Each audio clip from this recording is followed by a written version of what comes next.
அனைவருக்கும் வணக்கம். கும்பராசினியர்களுக்கு இன்று முதல் சனி பகவானால் ஏற்பட போகும் சசயோகம் என்னும் ஜனவசிய யோகம். இந்த யோகத்தால் கும்பராசினியர்களுக்கு என்ன மாதிரியான நன்மைகள் எல்லாம் ஏற்பட இருக்கு, கிரக நிலைகளின் ரீதியாக அமையிருக்கும் சாதகங்கள் என்ன, பாதகங்கள் என்ன என்பது குறித்தான முழுமையான பதிவு தான் இந்த வீடியோல நம்ம விரிவா பார்க்க போகிறோம். அந்த வகையில பஞ்ச மகாபுருஷ யோகத்தில் முக்கியமான யோகமாக சசயோகம் உள்ளது. சச என்ற வார்த்தை சமஸ்கிருதத்தில் இருந்து பிறந்தது. சச என்றால் முயல் என்று பொருள். முயலை போன்றே சனி கிரகமும் சில நேரங்களில் வேகமாகவும் சில நேரங்களில் ஒரே இடத்தில் காலங்கள் தங்கி இருக்கக்கூடிய இயல்பை கொண்டுள்ளதால் சச என்ற வார்த்தை சனி பகவானுக்கு பொருத்தமான வார்த்தையாக உள்ளது. நவகிரகங்களில் ஒரு ராசி கட்டத்தில் வெகு நாட்கள் சஞ்சாரம் செய்து பொறுமையாக நிதானமாக எல்லா வேலைகளையும் முடித்து பின்பு மற்றொரு ராசி கட்டத்திற்கு பயணிக்கக்கூடிய கிரகம் சனி மட்டுமே. சனியை மட்டுமே மையப்படுத்தி சொல்லக்கூடிய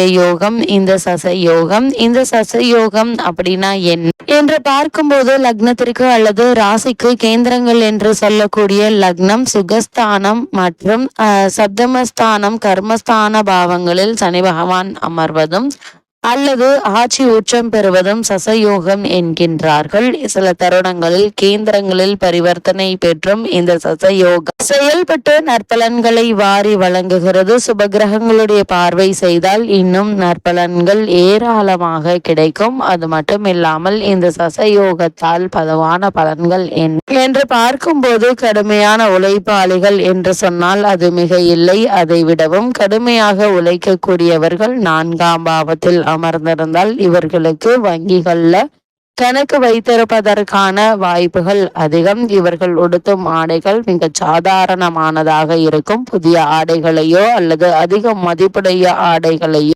இவர்கள் விருப்பம் காட்ட மாட்டார்கள். யாராலும் செய்ய முடியாத வேலைகளை செவ்வனே செய்து பாராட்டை பெறும் அமைப்பை உடையவர்களாக இருப்பார். சசயோகம் கொண்டவர்கள் தலைவனாக இருப்பதை விட மக்களோடு மக்களாக தொண்டனாக இருப்பதையே விரும்பக்கூடியவர்கள்.